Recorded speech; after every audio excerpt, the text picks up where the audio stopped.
കർത്താവേ, ഗർഭിണികളെ സമർപ്പിച്ച് പ്രാർത്ഥിക്കുന്ന ഈശോയെ, ഗർഭാവസ്ഥയിൽ കുഞ്ഞുങ്ങൾക്ക് കുഴപ്പങ്ങളുള്ളവർ, മാതാപിതാക്കന്മാർ ആധിപതിക്കുന്നവർ, അമ്മമാർ രാത്രിയും കണ്ണുനീരോടെ കിടക്കുന്നവരെ അവിടെ വയറിലങ്ങ് സ്പർശിക്കണമേ. അടിപ്പിണർ പോലെ പൈതാക്കാലം ദൈവികമായ ശക്തി ആ ഗർഭിണികളെ സ്പർശിക്കട്ടെ എന്ന് പ്രാർത്ഥിക്കുന്നു. ശ്രദ്ധിക്കട്ടെ. ഹല്ലേലൂയ, ഹല്ലേലൂയ, ഹല്ലേലൂയ, ഹല്ലേലൂയ, യേശുവേ, യേശുവേ. ആധാരേണമേ എന്നിൽ നിറയണമേ, ആധാരേണമേ സൗഖ്യം നൽകണമേ, ആധാരേണമേ എന്നിൽ നിറയണമേ, ആധാരേണമേ സൗഖ്യം നൽകണമേ. കർത്താവേ, നിന്റെ വിശുദ്ധ പൗരോഹിത്യത്തെ മഹത്വപ്പെടുത്തണമേ. കർത്താവേ, സഭയിലുള്ള സാന്നിധ്യം പ്രകടമാക്കണമേ. 39 വർഷം ഞാൻ അർപ്പിച്ച കൃപാന്റെ യോഗ്യതയാൽ അങ്ങയുടെ കൃപാസ്ഥാനത്താറെ ജീവനോടെ പ്രത്യക്ഷപ്പെട്ട പരിശുദ്ധയുടെ മാധ്യസ്ഥതയിലെ അങ്ങയുടെ അവകാശം ഓഹരിയ മക്കളുടെ മേലെ അങ്ങയുടെ കാരുണ്യം ചൊരിയണമെന്ന് പ്രാർത്ഥിക്കുന്നു. കർത്താവ്, ജോലിയില്ലാത്തവരെ, കടകമ്പോളങ്ങൾ നടത്തിക്കൊണ്ട് കർത്താവ് കച്ചവടമില്ലാതെ വിഷമിക്കുന്നവരെ, ജോലിയില്ലാത്ത കർത്താവ് വേണ്ടത്ര വരുമാനം കിട്ടാത്ത മത്സ്യത്തൊഴിലാളികൾ, കർഷക തൊഴിലാളികൾ, ആ മേഖല വീട്ട് മൃഗങ്ങളെയും അതുപോലെ തന്നെ വീട്ടു ജീവികളെയും വളർത്തിക്കൊണ്ട് നിസ്സാര വരുമാനത്തിൽ ജീവിക്കുന്നവർ, അവരെല്ലാം അതിൽ രോഗികളായിട്ടുള്ളവർ, ഇങ്ങനെ വീടില്ലാത്തവർ, വീട്ടിലേക്ക് വഴിയില്ലാത്തവർ, വെള്ളം കയറി കിടക്കുന്നവർ, പൊറുക്കാൻ പറ്റാത്തവർ, കൊതുകിൻ്റെ കടികൊണ്ട് എല്ലാ സമയത്തും വിഷമം അനുഭവിക്കുന്ന പാവപ്പെട്ട മനുഷ്യരുടെ മേൽ കർത്താവിൻ്റെ കാരുണ്യം ചൊരിയണമേ. അവർക്ക് പുതിയ ജീവിതം നൽകണമേ. എൻ്റെ കർത്താവിൻ്റെ ഉന്നതമായ നാമത്തിൽ സഭയുടെ അധികാരത്തിൽ കുരിശിൻ്റെ അടയാളത്തിൽ ദൈവശക്തി ഇറങ്ങട്ടെ. ശ്രുതികട. ഹല്ലേലൂയ,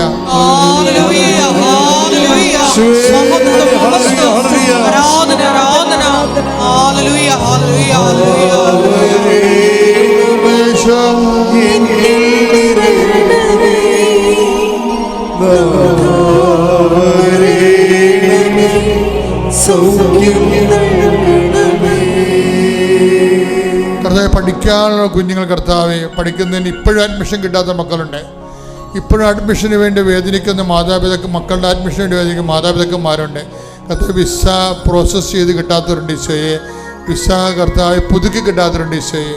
അങ്ങനെ ഓരോരോ തരത്തിലുള്ള ഓവർസീസിൽ വർക്ക് ചെയ്യുന്നവരും പഠിക്കുന്നവരും കുഞ്ഞുങ്ങളുടെ വിഷമതകൾ തിരുസന്നിധിയിൽ സമർപ്പിച്ചുകൊണ്ട് പ്രാർത്ഥിക്കണം ഈശോയെ. വസ്തു ജപ്തിയായി പോയവർ, അതുപോലെ ലേലത്തിലായിപ്പോയവർ, കർത്താവെ, ഓരോരോ തരത്തിൽ വേദന അനുഭവിച്ചുകൊണ്ട് വഴിവാക്യ തടസ്സമുള്ളവർ, മക്കളില്ലാത്തവർ, ഭവനരഹിതർ, ഇങ്ങനെ ജോലി തടസ്സമുള്ളവർ, ഇങ്ങനെ ഓരോ തരത്തിലും മറ്റുള്ള ഭീഷണിക്കും കള്ളക്കേസ് അകപ്പെട്ടിരിക്കുന്ന ഭർത്താക്കന്മാർ, അകന്ന് താമസിക്കുന്നവർ, ഐക്യപ്പെട്ട് ജീവിക്കാൻ ആഗ്രഹിക്കുന്നവർ, മക്കളില്ലാത്തവർ, എൻ്റെ കർത്താവിന് ഉന്നതമായ നാമത്തിൽ മാർഗ തടസ്സങ്ങൾ യേശുനാമത്തിൽ മാറിപ്പോകട്ടെ. ശ്രുതികട.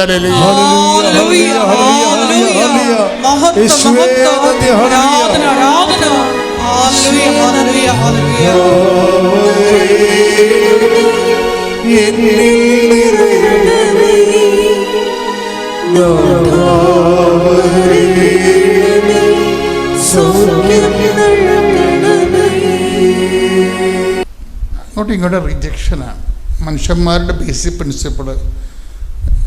സ്നേഹമല്ല, ശരിക്കും പറഞ്ഞാൽ സ്നേഹമെന്ന് വെച്ച് കഴിഞ്ഞാൽ ഉൾക്കൊള്ളുന്നതല്ല, അക്കോമഡേറ്റ് ചെയ്യുന്നതല്ല, റിജക്റ്റ് ചെയ്യുന്നതാണ്. അത് ഇന്ത്യൻ സംസ്കാരമുണ്ട്, റിജക്ഷൻ ഉള്ളതാണ്. കണ്ട, നമസ്കാരം എന്നൊക്കെ പറയത്തില്ലേ, എന്ന് വെച്ചാൽ ഞാൻ എൻ്റെ കാര്യം കൊണ്ട് ജീവിച്ചോളാം, എന്നെ തുറണ്ട, നീ നിൻ്റെ കാര്യം. അപ്പം നിങ്ങളുടെ അങ്ങോട്ട് സ്തുതി പറയും, ഇങ്ങോട്ട് സ്തുതി പറയും. അപ്പം നമ്മളതിനൊക്കെ കുറച്ച് കോണോട്ടേഷൻ, കുറച്ച് അർത്ഥമൊക്കെ കൊടുത്തിട്ടുണ്ട്. ന മ എൻ്റെതല്ല നിൻ്റെതാണെന്നൊക്കെ പറയുമെങ്കിലും അതിൻ്റെ ബേസിക് ഇത് ഹിന്ദുയിസത്തിൻ്റെ അല്ല. ഇത് ഈ നമസ്കാരമൊക്കെ പഠിക്കുമ്പോഴേ നമ്മൾ ഓർക്കും അത് ഹിന്ദുയിസത്തിൻ്റെ ആണല്ലോ, ഹൈന്ദവ സംസ്കാരമല്ല, ബൗദ്ധിസ്റ്റ് സംസ്കാരമാണ്. യവന്മാരതിൻ്റെ ആണിക്കല്ലുകൾ എന്ന് വെച്ച് കഴിഞ്ഞാൽ എന്നെ തൊടരുത്, ഞാൻ നിന്നെയും തൊടത്തില്ല. അത് സംഭവം അവേർഷനാണ്. മനുഷ്യൻ്റെ ബേസിക് പ്രിൻസിപ്പിൾ അങ്ങനെയല്ല, അങ്ങനെയാണ് ശരിക്കും. അത് അകത്തും പുറത്തും അങ്ങോട്ടും ഇങ്ങോട്ടുമൊക്കെ ഈ രീതിയിൽ അടിസ്ഥാന പ്രിൻസിപ്പിൾ ഇതാണ്. അതുകൊണ്ട് നമ്മൾ റിജക്റ്റ് ചെയ്യുന്നതിന് വേണ്ടി എന്തെങ്കിലും ഒരു കാരണം കണ്ടുപിടിക്കും, ഏതെങ്കിലും വകുപ്പ് കണ്ടുപിടിക്കും. അവർ ഇന്ന ജാതിയാണ്, അവർ നമ്മുടെ ആൾക്കാരല്ല, എന്തെങ്കിലുമൊക്കെ പറഞ്ഞുകൊണ്ട് മനുഷ്യന് വിഭാഗീയതയുടെ മതിലുകൾ കിട്ടും. ഈശോയുടെ ഇവിടെ വരുമ്പോഴുണ്ടാകുന്ന പ്രധാനപ്പെട്ട ഒരു വിഷയം മതിലുകൾ പൊളിക്കുക എന്നാണ്. ആ മതിലെങ്ങനെ പൊളിച്ചെന്ന് പൗലോസ് പറയുന്നുണ്ട്. അവൻ ശരീരം കൊണ്ട് മതിലുകൾ പൊളിച്ചു എന്ന്. Take the word of God. സ്തുതിക്കട്ടെ. ഹല്ലേലൂയ, ഹല്ലേലൂയ, ഹല്ലേലൂയ, ഹല്ലേലൂയ, ഹല്ലേലൂയ. യേശുവേ നന്ദി, യേശുവേ സ്തുതി, ഹല്ലേലൂയ, ഹല്ലേലൂയ, ഹല്ലേലൂയ, ഹല്ലേലൂയ, ഹല്ലേലൂയ, ഹല്ലേലൂയ. യേശുവേ ആരാധന, ആരാധന, ആരാധന, ആരാധന. യേശുവേ നന്ദി, മഹത്വം, മഹത്വം, മഹത്വം. ആരാധന, ആരാധന, യേശുവേ ആരാധന. എഫേസോസ് 2:14 മുതലുള്ള തിരുവചനങ്ങൾ. എഫേസോസ് 2:14. കാരണം അവൻ നമ്മുടെ സമാധാനമാണ്. അവൻ നമ്മുടെ സമാധാനം. പറയുക, അവൻ നമ്മുടെ സമാധാനമാണ്. ഇരുകൂട്ടരെയും അവൻ ഒന്നിപ്പിക്കുകയും ശത്രുതയുടെ മതിലുകൾ തകർക്കുകയും ചെയ്തു. കൽപ്പനകളുടെയും ചട്ടങ്ങളുടെയും ആധിപത്യം അവൻ തന്റെ ശരീരത്തിലൂടെ ഇല്ലാതാക്കി. ഇരുകൂട്ടരുടെയും സ്ഥാനത്ത് ഒരു പുതിയ മനുഷ്യനെ സൃഷ്ടിച്ചുകൊണ്ട് സമാധാനം സംസ്ഥാപിക്കാനും കുരിശു വഴി ഒരേ ശരീരത്തിൽ ഇരുകൂട്ടരെയും ദൈവത്തോട് അനുരഞ്ജിപ്പിക്കാനും അങ്ങനെ തന്നിലൂടെ ശത്രുത അവസാനിപ്പിക്കാനുമാണ് അവൻ ഇങ്ങനെ ചെയ്തത്. This is why I promote Jesus. എന്തുകൊണ്ടും നിങ്ങൾ ജീസസിനെ പരിചയപ്പെടണം. കാരണം എന്താ? അവന് ജാതിയില്ല, മതമില്ല. മനുഷ്യനെ വേർതിരിക്കുന്ന മതിലുകൾ, അവൻ പാപത്തിൻ്റെ മതിലുകൾ അവൻ്റെ ശരീരം കൊണ്ട് അവൻ ഇടിച്ചു തകർത്തു. എന്താണ്? ക്രിസ്തുവിലായിരിക്കുന്നവൻ ഒരു പുതിയ സൃഷ്ടിയാണ്. Take the breath of God. സ്തുതിക്കട്ടെ. ഹല്ലേലൂയ, ഹല്ലേലൂയ, ഹല്ലേലൂയ, ഹല്ലേലൂയ, ഹല്ലേലൂയ. യേശുവേ നന്ദി, ഹല്ലേലൂയ, ഹല്ലേലൂയ, ഹല്ലേലൂയ. യേശുവേ ആരാധന, ആരാധന, ആരാധന. ഹല്ലേലൂയ, ഹല്ലേലൂയ, ഹല്ലേലൂയ. പ്രാണപ്രിയ, പ്രാണപ്രിയ, ചങ്കിലെ ചോരനെ വീണ്ടെടുത്തവനേ,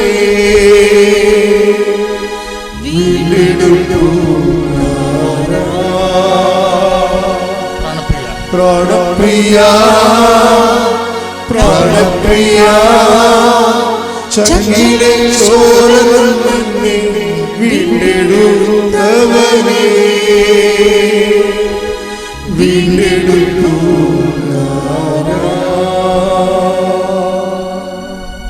2 കൊരിന്തോസ് 5:17. ക്രിസ്തുവിൽ ആയിരിക്കുന്നവൻ പുതിയ സൃഷ്ടിയാണ്. താഴെയുള്ള വചനങ്ങൾ വായിച്ച്, പഴയത് കടന്നുപോയി, ഇതാ പുതിയത് വന്നു കഴിഞ്ഞു. ഞങ്ങളെ ക്രിസ്തു വഴി തന്നോട് രമ്യതപ്പെടുത്തുകയും രമ്യതയുടെ ശുശ്രൂഷ ഞങ്ങൾക്ക് നൽകുകയും ചെയ്ത ദൈവത്തിൽ നിന്നാണ് ഇവയെല്ലാം. അപ്പോൾ സുവിശേഷ പ്രഘോഷം എന്ന് പറഞ്ഞാൽ എന്താ? അത് ബേസിക്കായിട്ട് രമ്യതയുടെ സുവിശേഷമാണ്. കേരളത്തിന് പറ്റിയ ഒരു അബദ്ധം എന്താ നിങ്ങൾക്കറിയാമല്ലോ. നമ്മൾ പരിശോധിച്ചു കഴിഞ്ഞാൽ പോർട്ടുഗീസുകാരെ ഇവിടെ കാല് കുത്തുന്നവരെ ഇവിടെ ക്രിസ്ത്യാനികളില്ലായിരുന്നു. അപ്പോൾ നിങ്ങൾ ഓർക്കുന്നത് എന്താണ് അച്ഛൻ ഇങ്ങനെയൊക്കെ പറയണമെന്ന്? നിങ്ങൾ ചരിത്രം നല്ലതായിട്ട് പരിശോധിച്ചാൽ മതി. പോർട്ടുഗീസുകാരിവിടെ കാല് കുത്തുന്നത് വരെ ഇവിടെ ക്രിസ്ത്യൻസ് ഇല്ലായിരുന്നു. ഇവിടെ സ്വർണത്തിൻ്റെ കുരിശൊക്കെ വെച്ചിട്ട് ഈ നമ്പൂതിരിമാരെ പോലെ കുടുംബമൊക്കെ കെട്ടി കുറേ ആൾക്കാർ നസ്രാണി വേഷം കെട്ടി നടക്കുമായിരുന്നു. അത് നസ്രാണി വേഷമാണ്. They are not Christians. അത് കാരണം ഒരു മനുഷ്യനെ ഇവർ ക്രിസ്ത്യനാക്കിയിട്ടില്ല. ചിന്തിച്ചതൊക്കെ ആരെങ്കിലും ഒരാളെങ്കിലും ജ്ഞാനസ്നാനപ്പെടുന്ന ചരിത്രമുണ്ടാ? ഈ പോർട്ടുഗീസുകാരിവിടെ വരുന്നവർ ആരെങ്കിലും ഒരാൾ ജ്ഞാനസ്നാനപ്പെടുന്ന ചരിത്രമുണ്ടാ? പ്രേക്ഷിത വേലയുടെ ചരിത്രമുണ്ട്? ഇല്ല. എന്താ കാര്യം? താഴെയുള്ളവരെ അവർണരെന്ന് വിളിക്കുന്നവരെ ഇവിടെ നസ്രാണി ഇവിടെ വന്നപ്പോൾ തന്നെ എന്ത് ചെയ്ത് അവർ നമ്പൂതിരിയുടെ റാങ്കിലേക്ക് വന്ന്. കാര്യം അത് ബിസിനസ്സുകാരായിരുന്നു. എല്ലാവരും തന്നെ ബിസിനസ്സുകാരായിരുന്നു, എക്സ്പോർട്ടേഴ്സ് ആയിരുന്നു എല്ലാവരും. അപ്പോൾ രാജാക്കന്മാർക്ക് നല്ല പണം കിട്ടി. അവർക്ക് ഒത്തിരിയേറെ ഈ നമ്മുടെ തരിശാപ്പള്ളി ശാസനങ്ങൾ പോലെ ഒത്തിരി ആനുകൂല്യങ്ങൾ നൽകി. പകൽ വിളക്കുകൾ, പടിപ്പുരകൾ, പാവാട എന്നൊക്കെ പറഞ്ഞാൽ എന്താ? ഈ ആൾക്കാർ നടന്നു പോകുമ്പോൾ പരവതാനി വിരിച്ചു കൊടുക്കും. അതിനാണ് പാവാട എന്ന് പറയുന്നത്. നസ്രാണി പ്രഭുക്കന്മാർ പണ്ട് നടന്നു പോകുമ്പോൾ പരവതാനി വിരിച്ചു കൊടുക്കും. അതിന് പാവാട. അത് നമ്മൾ കൊടുക്കുന്ന പാവാട അല്ല, പകൽ വിളക്കെന്ന് പറയും. വാസ്കോഡിഗാമ കോഴിക്കോട് വന്ന് ഇറങ്ങുമ്പോൾ സാമൂതിരി വരുമ്പോൾ സാമര് മുമ്പിൽ ഒരാൾ വിളക്ക് പിടിച്ചിട്ട് വരും. ഉച്ച 12 മണിക്ക് വിളക്ക് പിടിച്ചിട്ട് വരും. എന്താ? പകൽ വിളക്ക്. അയാളുടെ ഔന്നത്യത്തെ കാണിക്കുന്നതാണ്. അപ്പോൾ അതൊരു ആഢ്യതയുടെ പ്രതിരൂപങ്ങളായിരുന്നു. അപ്പോൾ ഈ ആഢ്യതയിൽ അഭിരമിച്ചുകൊണ്ട് കർത്താവിനെ മറന്നുപോയൊരു സമൂഹമാണ് നമ്മുടേത്. എന്താ കാര്യം? കർത്താവിന് കൈമാറിയാൽ അവർണരെ കൂടെ ഇവർക്ക് സഹകരിക്കേണ്ടി വരും. അതുകൊണ്ട് സഹകരിക്കാതിരിക്കാൻ വേണ്ടി തന്നെയാണ് അവർണരെ മാറ്റി നിർത്തിക്കൊണ്ട് ഒരു സുവിശേഷ വിലക്കുമില്ല. തങ്ങളുടെ ജാതി വിട്ടിട്ടൊരു കളിയില്ല. അപ്പോൾ ദൈവത്തെക്കാൾ പ്രാധാന്യം ജാതിക്ക് കിട്ടിയ കാലം. അതെന്തുകൊണ്ട് അങ്ങനെ കിട്ടിയെന്ന് ചോദിച്ചു കഴിഞ്ഞാൽ അതിൻ്റെ പ്രധാനപ്പെട്ട കാരണം എന്താ? ഒറ്റ കാരണമേ ഉള്ളതിന്. അതിൻ്റെ കാരണം സുവിശേഷം സ്വീകരിക്കാതെ വിശ്വാസം സ്വീകരിച്ചു. അതാണ് വിഷയം. സുവിശേഷം കേരള സഭയ്ക്ക് പറ്റിയ അടിസ്ഥാന രോഗം എന്ന് പറഞ്ഞാൽ എന്താ? സുവിശേഷം സ്വീകരിക്കാതെ വിശ്വാസം സ്വീകരിച്ച്. ഇത് പോർട്ടുഗീസുകാർ വന്നതിന് ശേഷവും ഇത് സംഭവിച്ചിട്ടുണ്ട്. ഡോക്ട്രിന ക്രിസ്തം പോലെയുള്ള ചില പുസ്തകങ്ങൾ ഫ്രാൻസിസ് ഇവരൊക്കെ എഴുതുമ്പോഴും അവർ കൂദാശകളെ പഠിപ്പിക്കും, അതുപോലെ കാറ്റക്കിസം പഠിപ്പിക്കും, പക്ഷേ സുവിശേഷം പഠിപ്പിക്കത്തില്ല. അതാണ് ഒരു ഗോസ്പലൈസ്ഡ് കമ്മ്യൂണിറ്റിയും ഒരു ഫെയ്ത്ത് കമ്മ്യൂണിറ്റിയും തമ്മിലുള്ള വ്യത്യാസം. അതാണ് ഫെയ്ത്ത് കമ്മ്യൂണിറ്റി അതിൻ്റെ സവർണ മേധാവിത്വത്തിൽ നിലനിൽക്കുകയും അവർണനായ യേശുവിനെ പുറത്തേക്ക് തള്ളുകയും ചെയ്യും. ഇത് സുവിശേഷ വിരുദ്ധമായ ഒരു സാക്ഷ്യമാണ്. അതാണ് ഇവിടെ എഴുതിയിരിക്കുന്നത്. അവൻ്റെ ശരീരം കൊണ്ട് ഈ മതിലുകൾ പൊളിച്ചതാണ്. പക്ഷെ അവൻ്റെ പേരിൽ തന്നെ സാത്താൻ ഈ ജാതി മതിലുകൾ പണിയപ്പെടുകയും മനുഷ്യൻ്റെ രക്ഷ നിഷേധിക്കുകയും ചെയ്തിട്ടൊരു കാലമുണ്ടായി. അതുകൊണ്ട് ഇതിനെ എപ്പോഴും ഓർത്തേക്കണം. ക്രിസ്തുവിനെയാണ് നിങ്ങൾ സ്വീകരിക്കണമെങ്കിൽ നിങ്ങൾ ക്രിസ്തുവിനോട് യോജിച്ച എല്ലാം സ്വീകരിക്കുക. ശ്രുതികട ഹല്ലേലൂയ. ഹല്ലേലൂയ ഹല്ലേലൂയ ഹല്ലേലൂയ ഹല്ലേലൂയ.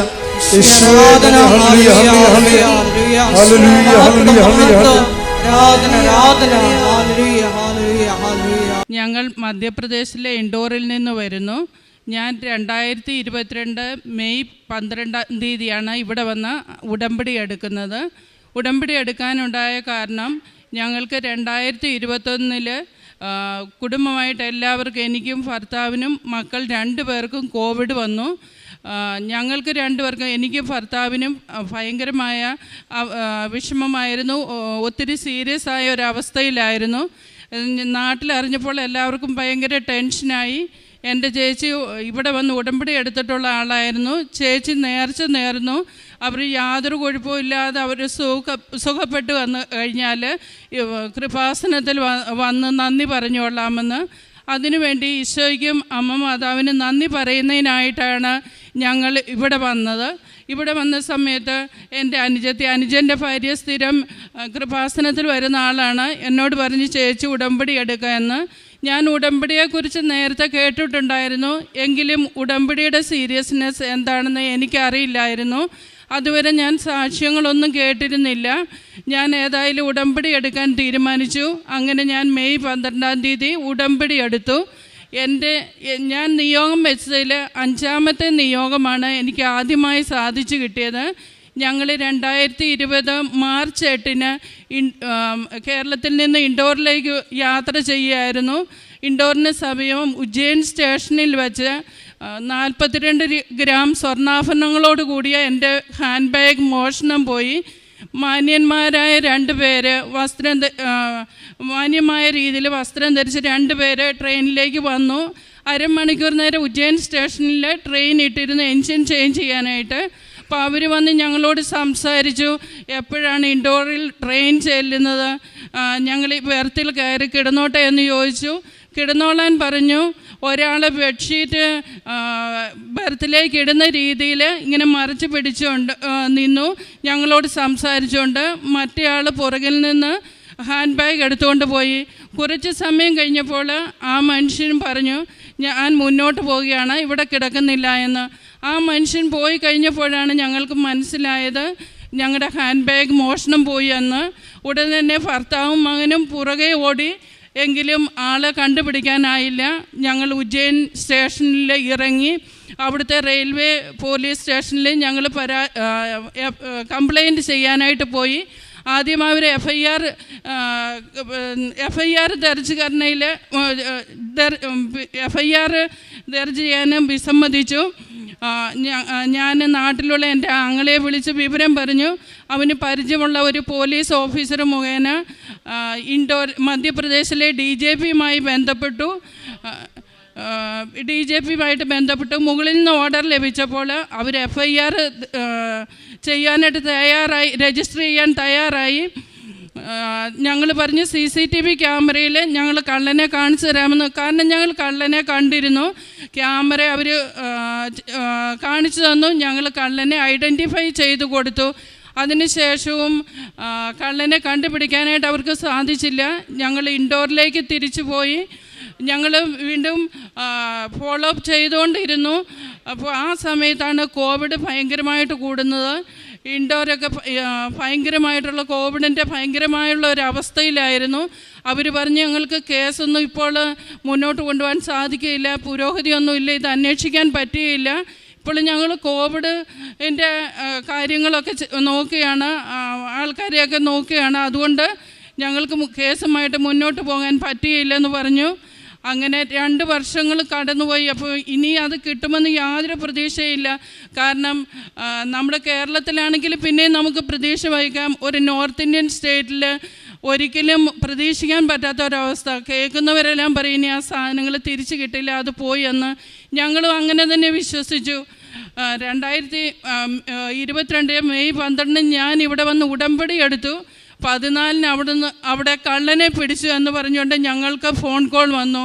അങ്ങനെ ഞങ്ങളുടെ 42 ഗ്രാം സ്വർണ്ണമായിരുന്നു പോയിരുന്നത്.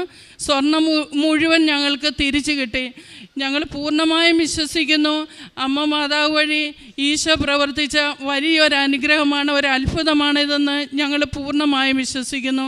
അതിന് തിരുക്കുമാരനും അമ്മയ്ക്കും കോടാനുകോടി നന്ദിയും സ്തുതിയും ഞാൻ അർപ്പിക്കുന്നു. രണ്ടാമതായിട്ട് 4 വർഷമായിട്ട് എൻ്റെ ഓവറിയിൽ സിസ്റ്റ് ഉണ്ടായിരുന്നു. ഞാൻ നേർച്ച വസ്തുക്കൾ ഉപ്പും വെള്ളത്തിൽ കലക്കി കുടിച്ചു, തൈലം പുരട്ടി.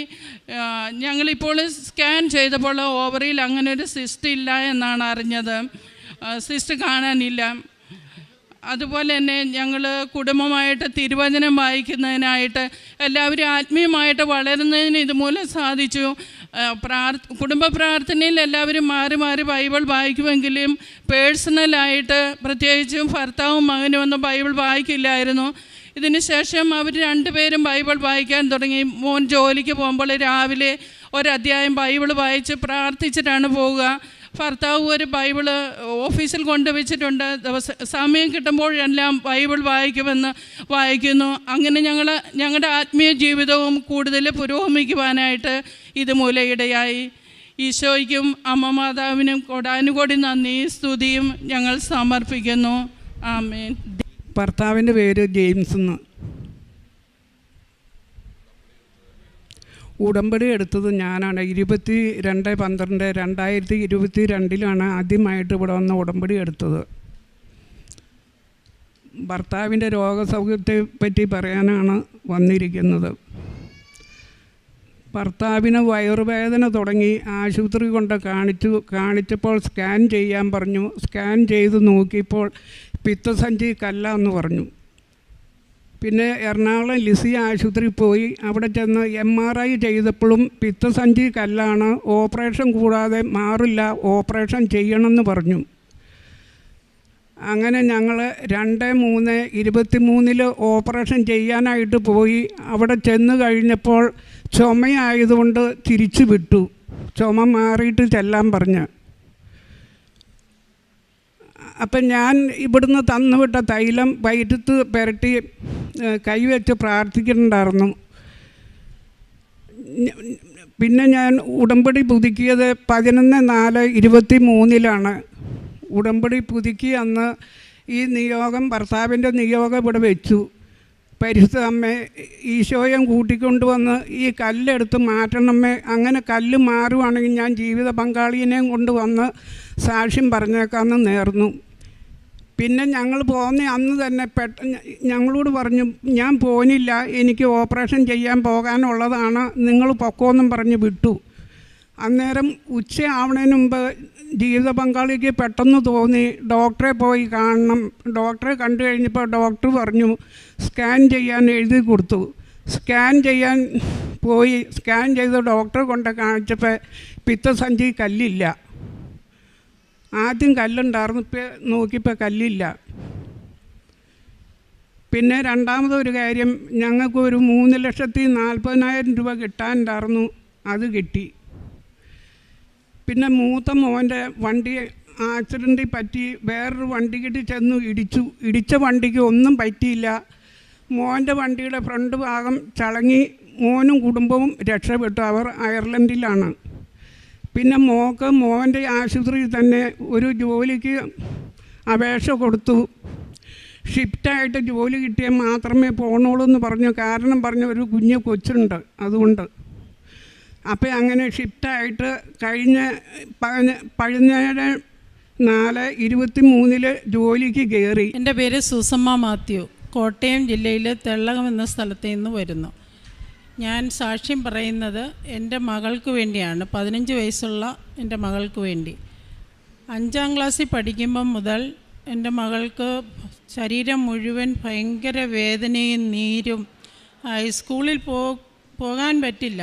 പകുതി സമയം പോലും സ്കൂളിൽ പോകില്ല, ഹാജരൊന്നും ഉണ്ടാവില്ല. വേദന കൊണ്ട് കിടന്നുറങ്ങാൻ പറ്റില്ലായിരുന്നു, അത്ര വേദനയായിരുന്നു. നടുവേദനയും ശരീരം മുഴുവൻ വേദനയും നീരും. പല ഹോസ്പിറ്റലുകളിലും, കേരളത്തിൽ ഇനി കയറിയിറങ്ങാൻ ഹോസ്പിറ്റലുകളില്ല.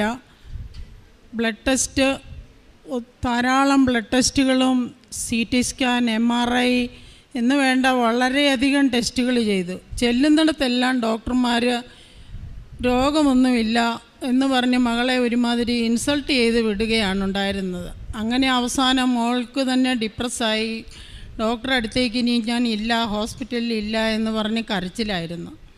സ്കൂളിൽ പോകുന്നത് ബാഗ് എടുക്കാനൊന്നും വയ്യ. പോകാൻ പറ്റുന്ന ദിവസങ്ങളിൽ ബാഗ് എടുത്തുകൊണ്ട് പോകാൻ പറ്റില്ല. ഞാനാണ് രാവിലെ ബാഗ് എടുത്തുകൊണ്ടുപോയി ബെഞ്ചിൽ കൊണ്ട് പുസ്തകം ബാഗ് വയ്ക്കും. വൈകിട്ട് എന്ന് ബാഗ് പൊക്കിയെടുത്തുകൊണ്ട് പോരും. അങ്ങനെയായിരുന്നു ചെയ്തിരുന്നത്.